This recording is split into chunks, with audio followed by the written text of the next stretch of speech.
আজকে সকাল থেকেই আকাশটা বেশ মেঘলা মেঘলা, ঝিরঝির করে মাঝে মধ্যে বৃষ্টিও হচ্ছিল। ওয়েদারটা বেশ ভালোই লাগছিল। কিন্তু সকালবেলা মেয়ের ঘুম থেকে উঠেই বায়না, মা আজকে কিন্তু ব্রেকফাস্টে কিছুতেই রুটি খাবো না। কি আর করি, অগত্যা রুটি তো হয়ে গেছে।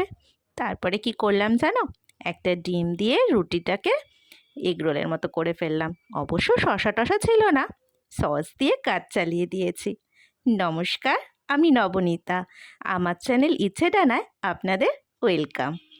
তো আজকে সকালের টিফিনটা আমি আর আমার মেয়ে এইভাবেই খেয়েছি। দুজনে মিলেই এটা খেয়েছি। আমার হাজবেন্ড অবশ্য রুটি তরকারি খেয়েই বেরিয়েছে।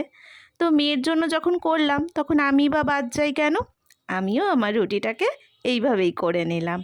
তারপর দুজনে মিলে বসে পড়লাম টিফিন খেতে। রান্না বান্না পরে হবে, আগে তো টিফিনটা খেয়ে নিই। সামনে এগরোল বলে কথা, তাই না? সস নিয়ে নিচ্ছি। আর এদিকে আমার মেয়ে তো খুব আনন্দ, এগরোল হয়েছে। তো সস কম হয়ে গেছে, দেখছে সসটা ঠিক মতন বেশি পড়েছে না আমি বেশি নিয়ে নিচ্ছি। তো সেটা একটু দেখছে, দেখলো ওরটা কম হয়ে গেছে, আমাকে বলছে আরেকটু সস দাও।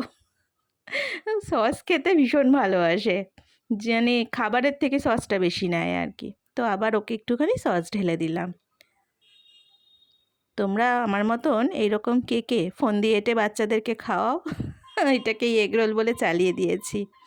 এই যে এখন মুড়ছে, মুড়ে তারপরে সেটাকে এগরোলের মতন খেয়ে নিতে বলেছি। আমিও অবশ্য তাই করছি, বেশ ভালোই লাগছে। দুজনে মিলে বেশ এটাকে এগরোল বানিয়ে খেয়ে নিচ্ছি। অবশ্য আমাকে তো একটু তাড়াতাড়ি খেতেই হবে, সমস্ত রান্না পড়ে রয়েছে। রান্না বান্না করার জন্য কাটাকুটি সবই প্রায় বাকি। আর এদিকে আজকের আকাশটাও লাগিয়েছে, একবার করে রোদ্দুর উঠছে, একবার করে বৃষ্টি পড়ছে, এই হচ্ছে।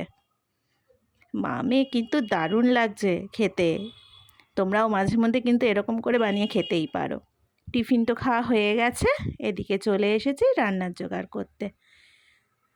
করব মাছের ঝাল, তার জন্য পেঁয়াজটা কেটে নিচ্ছিলাম। আর এদিকে তেল বসিয়ে দিয়েছি মাছ ভাজার জন্য। মাছগুলো আগে থেকেই ধুয়ে নিয়েছিলাম, ধুয়ে নুন হলুদ মাখানোই ছিল। আর তেলটা আজকে খুব গরম হয়ে গেছিলো, মাছ দিতেই খুব ফাটছিল। আমার মুখ চোখের অবস্থা দেখে নিশ্চয়ই বুঝতে পারছো, তেলগুলো এমন ছিটে ছিটে আসছিল যে আমার তো অবস্থা খারাপ। এই দেখো মাছ ভাজতে বসিয়ে দিয়েছি। আর এইদিকে আমি নিয়ে নেবো একটু মশলা করতে। আজকে করব মাছ, আর এদিকে ইঁচড়ের তরকারি। ইঁচড়টা নিরামিষই করব, তো সেই জন্য আদাটা আলাদাই বেটে নিচ্ছি, কারণ আদাটা তরকারিতেও লাগবে আবার মাছেও লাগবে। সেই জন্য আদাটা আলাদা বেটে নিচ্ছি। দিয়ে দিয়েছি অল্প জল। আদাটা আগে মিক্সড করে নেব মিক্সিতে। আর এইদিকে আমার ক্যামেরা 14 বার আচার খায়, ক্যামেরা আবার ঠিক করে রেখে তারপরে আবার মিক্সি বসালাম। এবার একটা স্ট্যান্ড না কিনলে ভিডিও করা সত্যিই আমার পক্ষে মুশকিল হয়ে যাচ্ছে। এদিকে আদা বাটা আমার হয়ে গেছে, আদাটা রেখে নিচ্ছি তরকারির জন্য যতটা লাগবে সেটা বাটিতে আলাদা করে রেখে বাদবাকি আদাটার মধ্যে আমি দিয়ে দেব রসুন, কারণ মাছটা একটু পেঁয়াজ রসুন দিয়েই করব। তো রসুনটা আমি আগে থেকেই ছাড়িয়ে রেখেছিলাম, সেটাই মিক্সিতে দিয়ে দিচ্ছি। কোনো কিছুর মধ্যেই আমি লঙ্কাটা অতটা বাটি না, তবে আজকে একটুখানি লঙ্কা দিয়েছিলাম মাছটার মধ্যে, যেহেতু একটু মাছের কালিয়া করব সেই কারণে একটু লঙ্কা দিয়েছি। আর দিয়ে দিচ্ছি চারমগজ। কৌটোটা খুব টাইট হয়ে গেছিলো, খুলতে পারছিলাম না। খুব অল্পই দেবো চারমগজটা, দিলে বেশ টেস্ট হয় মাছের ঝোলটা। সব কিছু দিয়ে পেস্ট করে নেব। আর একটা টমেটোও দিয়ে দিয়েছিলাম এর মধ্যে, একসাথেই পেস্ট করে নিয়েছি।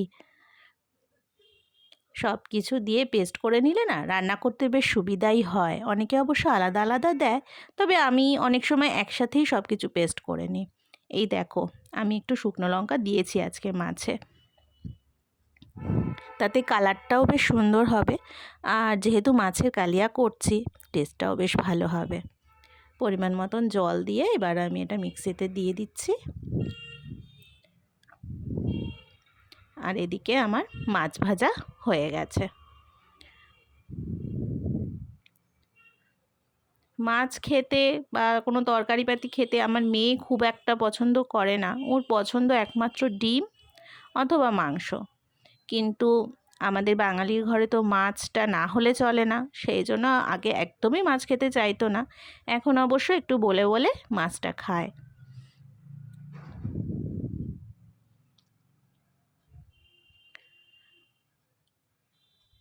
আর এই দেখো, এদিকে আমি কেটে নিয়েছি ইঁচড়। ইঁচড় আমার সিদ্ধও করা হয়ে গেছে।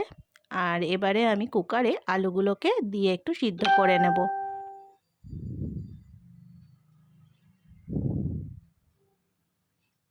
আমি তরকারির আলু না এরকম সিদ্ধই করিনি, ম্যাক্সিমামই তরকারির আলু আমি সব সিদ্ধ করে নিই, তাহলে রান্নাটাও খুব তাড়াতাড়ি হয়ে যায়। আর ইঁচড়টাও আমি কুকারেই একটা সিটি মেরে নিয়েছি, কিন্তু সিটি মেরে বেশিক্ষণ রাখিনি, খুলে দিয়েছি তাড়াতাড়ি, না হলে ইঁচড়টা গলে যাবে। আর এইদিকে আমার অবস্থা, একবার করে জানলা খুলছি আর বন্ধ করছি, আকাশে রোদ্দুর, এদিকে বৃষ্টি পড়ছে, আর একটু বৃষ্টি পড়লেই ঝাঁট আসে। সব জানলাগুলোকে আগে বন্ধ করে দিলাম। এই দেখো, একটু ব্যালকনিতে এসেছি, দেখো কি জোর বৃষ্টি এসেছে, বেশ ভালোই লাগছে বৃষ্টিটা। এদিকে বৃষ্টি দেখতে দেখতে ওদিকে আমি স্নান, রান্না বান্না সবই কমপ্লিট করে ফেলেছি। আর এই দেখো, আমার কিন্তু রান্না হয়ে গেছে, চলে এসেছি। এটা করেছি আলু উচ্ছে সিদ্ধ, এখানে ইঁচড়ের তরকারি,